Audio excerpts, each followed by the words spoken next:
Hello students, welcome back to the last video of this chapter. Here we'll discuss about the different diversity management strategies. Okay, as you can see.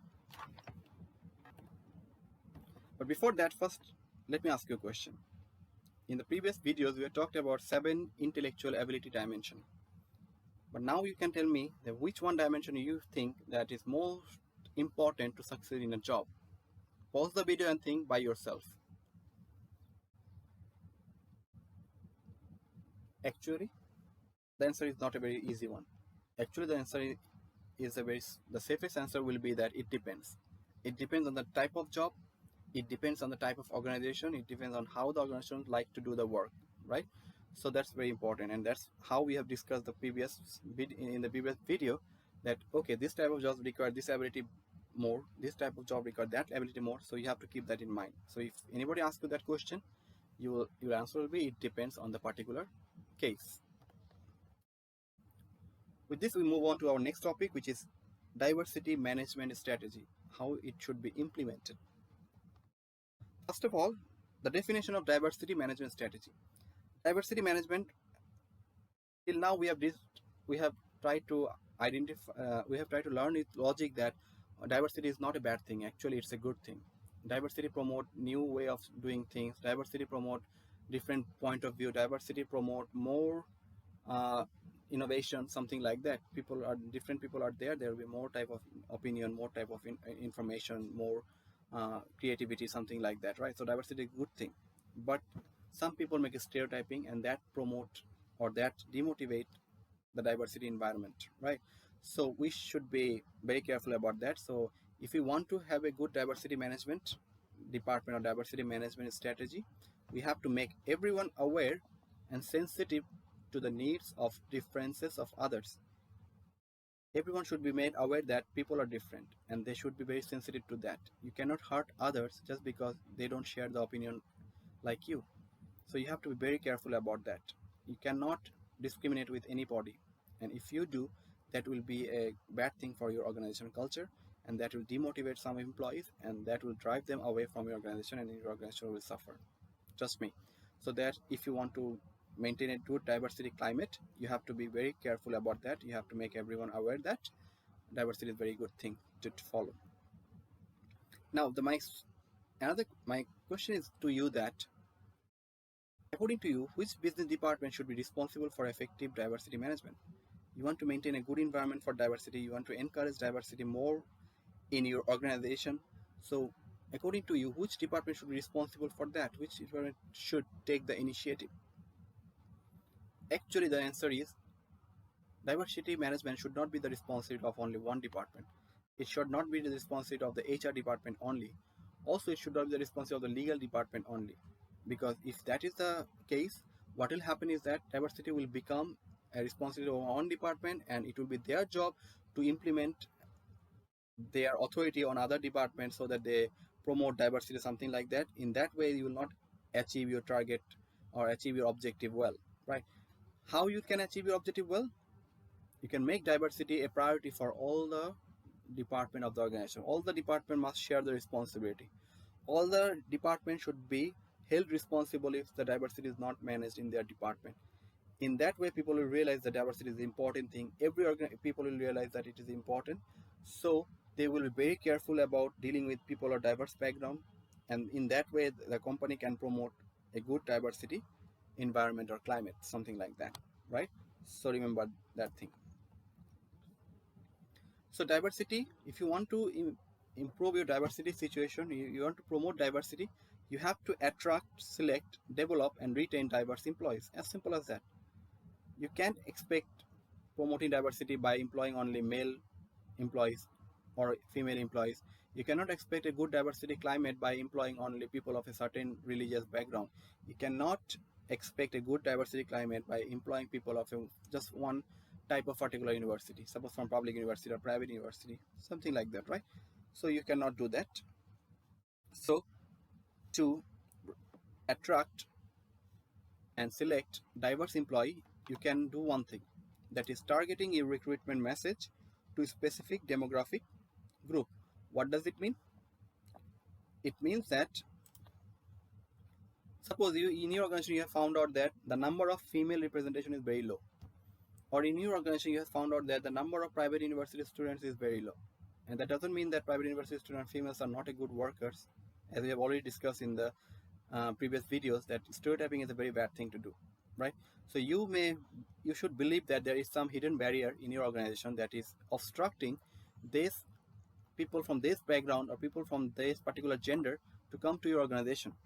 So to correct that, to improve that situation, you may target your recruitment message. Suppose at the time of recruitment, you can go to the private university directly, not to the public university, because public university students are at a higher amount in the higher number in your organizations, right?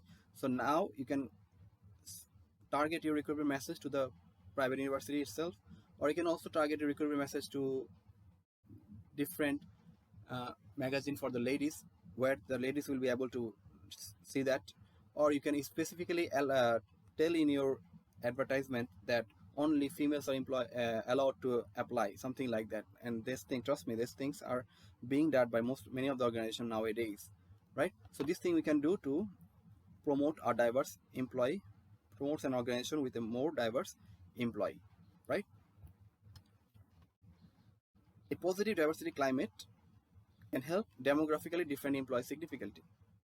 We have talked about that there will be diverse set of employees, and all employees will be treated equally, treated in a fair way, and that will motivate the minority people, or the minority people who will also be happy, and they will be motivated to work in that organization which promote positive diversity climate. And to promote a positive diversity climate, a manager who is hiring should value fairness and objectivity in selecting employees. It shouldn't be subjective, as we have already mentioned, right? Just because someone is of older age, but someone is old, doesn't mean that he will be the one not to be recruited. Something like that. He has to be objective, not subjective. What do you mean by objective? Whenever he or she will try to recruit, he or she will have to recruit a person who has performed well, regardless of which religion he or she belongs to, right?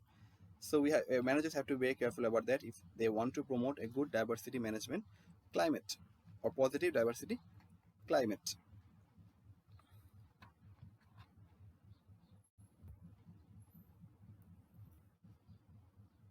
Now think about from the group perspective. Group means many people working together, right? And their work is they are working together and they are sharing information. So my question will be that, is diversity a good thing in the group? Most of the people may answer, trust me, the way our discussion has moved, most of you will answer that okay, yes, it's always a good thing. But be careful about that. Be very careful about that. Diversity doesn't mean that diversity is always good, or diversity in every aspect is good. No. Sometimes diversity in traits or characteristics can hurt or facilitate performance. For example, diversity in terms of intelligence, conscientious, that means reliability, interested in work. In these three categories, diversity will not be a good thing, right? You will not just think about logically. In your organization, will you prefer to have people with lower and higher intelligence? No. You'll always want to have people, all the people will have higher intelligence. All the people will be reliable. You don't want diversity in this category, right? So be very careful. Just diversity is not always a good thing, but diversity in terms of certain characteristics are good and bad. That depends on the situation, right? So you never want some person of lower intelligence to work in your job just because you want to promote diversity. It will not be logical. It will be ridiculous, actually, right? You will not want any unreliable person just to make sure that okay, I have some reliable person here, and to promote diversity, I will also have to have some not reliable person here. That is not the case, right? So be very careful whether you want to promote diversity climate, and just don't assume that diversity is always good thing for an organization. However, diversity in terms of expertise and education background is a good thing, according to research, right? Expertise means somebody is good at suppose Microsoft Excel, and other people is good at suppose Microsoft PowerPoint. Some people is good at maintaining customers. Some people is good at calculation. That type of diversity we should promote. An organization cannot be run by people of same expertise, right? It needs complementary skill set from its employees, right? So diversity in terms of expertise we should welcome. Diversity in terms of education background, also or similar things, right? Education background, an organization cannot be run only by the marketing people. An organization cannot only be run by the programming guys. The organization cannot be run by the uh, finance or accounting people, finance or accounting graduates, right? We need diversity in terms of education background too. We need people of different education background in our organization so that our organization perform better and the work they do become complementary, right? We should complement each other's work. And diversity in terms of leadership is also we should consider, because we cannot expect a group to function well if everybody wants to be a good leader. There are some people who will be a good follower and some people will be a good leader. So we have to make a mix. If we have a group where everybody wants to be leader, there will be chaos and no good thing will happen there.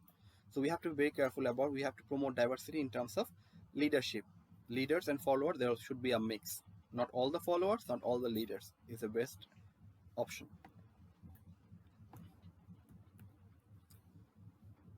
The last thing we'll talk about the effective diversity program.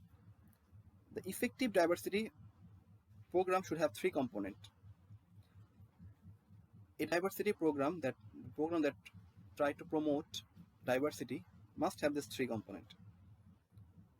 It must teach its manager that they should follow the legal framework strictly for equal employment opportunity. If they break some laws and do some discrimination, unfair discrimination, they will be heavily penalized by the legal system of the country. So they have to be very careful about that, and it's the job of the diversity program, effective diversity program, to teach them that, to teach the managers these rules and regulation. And an effective diversity program will also teach managers that a diverse workforce is better to serve a diverse set of market. Just think about that. Your organization serves a different set of market, and if you have people of the same background, that will not work. Suppose in your organization there are customers from different regional areas, right? So if you appoint your employees from a particular region, that will hamper them, that will hamper your organization. And people from different background or people from different region, they may interact well with different set of customers, right? So an effective diversity program should also look into this. Another thing is that not everybody is perfect. Somebody has some is lacking in particular skill set, somebody has lacking in particular expertise. So a good effective diversity program should think about that. They should do something about that. So a good diversity program will foster personal development practice that brings out the skills and abilities of all workers. Suppose one worker is not good at Excel, but he's good at doing other things. So we can arrange a training session for those employees who are not good at Microsoft Excel, but we need them. And after that, it will not just improve our performance, it will make them motivated, and in that way they will feel more loyal to the organization, and these employees will turn into a greater asset for the company. So this is what effective diversity management can, the benefit it can do. Okay. So with this, just shortly, what are the managerial implications? I think this thing we have already discussed, right? Just a quick review. From this chapter, or understanding this chapter, you have to understand the anti-discrimination policies thoroughly and share them with all employees. The manager has to know about the anti-discrimination policy, and if you become a manager at some time, you have to share them with your employees, so that no employees engage in any discrimination, right? So you have to be, as a manager, you have to ensure that. As a manager, you have to also assess and challenge your stereotype belief. We heard that, right? We have any stereotype belief, and sometimes we make this belief and we use this belief without knowing, right? So we have to challenge our stereotype belief to increase our objectivity. And whenever we have to deal with a person with disability, we have to fine-tune a job that suits his disability. What does it mean? Suppose somebody doesn't have a leg, that means we have to find a job that has no use of leg in doing his job properly. So in that way, that person will not feel demotivated, and it will be a good thing for the organization. And seek to understand, respect the unique biographical characteristics of each individual. That means a manager should always search to understand and respect the unique characteristic of each individual. He should acknowledge that people are different, and he should be proud about that. He shouldn't make discrimination for that. So, having said that, we conclude our discussion of this chapter in this video. And if you have any question, you can ask me during the consultation hour. I'll be available there. I hope I'll be able to solve your queries. Okay. So hope to see you people again in the near future. All the best. Last of all, sorry I have missed that. Last of all, if you haven't understand some of the managerial implication from the previous slide, but don't worry, make sure that you understand this one. And according to me, that is the most important one. Whenever you'll be a future manager, you have to keep in mind that you have to always find out the hidden barrier in selection and advancement of underrepresented minorities. You may think that, okay, in my organization there are so much people from this particular background, that means they are, what I say, they are more qualified, that's why they are here. And the people who are not represented, who are minority, they are not here, that means they are not qualified enough. That may not be the case. Just think about that. In our country, whether the male and female get the same, still right now the things have changed, but still right now, whether the male and female get the same opportunity in terms of education, no, right? So this is one type of hidden barrier. Just think about that. Whenever you are in a particular interview, the chances are that you will get more male interviewer in your interview, right? So there is some stereotyping belief in them that, okay, since we are the males are better suited for a particular position. This may happen. I'm not saying that that's happen all the time, but this may happen. These are all hidden barrier. This interviewer, they are in their subconscious mind, they are prioritizing male employees, right? But you should be aware of that. As a good manager, if you understand the diversity well, you have to identify that there are some hidden barriers, and you have to find out those barriers, and you have to come up with some solution. That means these barriers will not be there, right? One thing I'll suggest you that, just think about one example. I'll give you one example. Just think about that. A particular organization has found out that in their preliminary interview, which is over the phone, chances are that male employees are being selected more. So what they have done in that particular case is that they had made their voice interview, or they made their tele interview a blind one. That means they are using a voice changing technology, and with that they change the voice of the interviewee. That means the interviewer doesn't know that whether the interviewee is a male or female. In that case, he or she do not become biased, right? So these are some of the way you can solve these problems in your organization. So with this, we complete our video and hope to see you again. Thank you.